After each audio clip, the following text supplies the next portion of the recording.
I'm Russ Poldrack. I'm a professor at UCLA and the current chair-elect of the Organization for Human Brain Mapping. And I'm going to be interviewing Tom Nichols, the winner of this year's Wiley Young Investigator Award. Hi, Tom. So why don't you tell us a little bit about yourself, your background, and the research that went into winning this award? I'm a PhD statistician. I work almost exclusively with brain image data. I got my start in brain imaging because my first job out of graduate school was in a PET center, and at the time it was all very new. In fact, fMRI had just been developed, and I was just a programmer, and I just saw this work, and it was really interesting, and I saw there was actually a really desperate need for statistics, and so I thought, this would be a good niche area, and so I returned to Carnegie Mellon, got my PhD in statistics, and did a PhD on PET, positron emission tomography, and ever since I've mainly been working on functional MRI.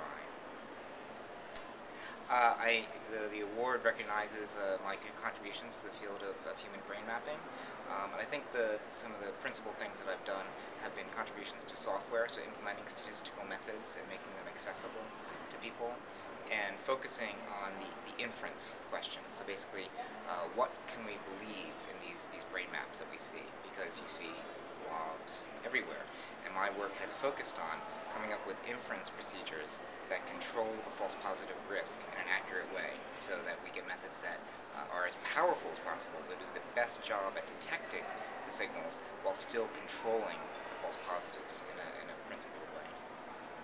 So, can you tell us a little bit about the biggest challenges that you see for the analysis of neuroimaging data in the coming decade? Sure. I think some of the biggest challenges are looking at the reliability of the method and calibrating that. There is a lot of noise in fMRI data, which is good for me, a statistician, lots of things to study and analyze, but it also impedes the reliability of it, and we need to measure that reliability. The other thing I think is an exciting area is and as we've seen in today's meeting, machine learning techniques and classification, and basically we've gotten a lot of use out of classical statistical methods that basically tell us where is there something happening in the brain. And I think we've really moved past that. We know the basic topography of the brain, of brain function, and now we need to understand how the different parts of the brain are interacting to produce the experience that we have. And these classification methods, I think, will be very important for that. So can you tell us about some of the topics that you're working on right now that you're most excited about?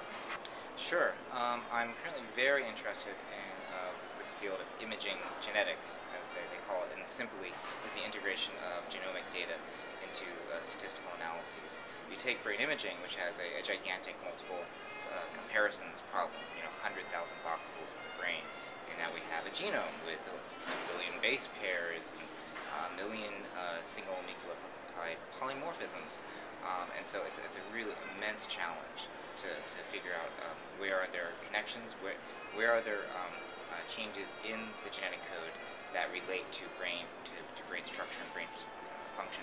The initial studies have been done to show that there's incredible heritability in what we can measure with brain imaging. So brain structure and and just initially now we're learning about brain function are under substantial genetic control. So now the challenge is to try to find the genes that are actually exerting that control on brain function, brain structure. Great. Well, thanks very much, Tom.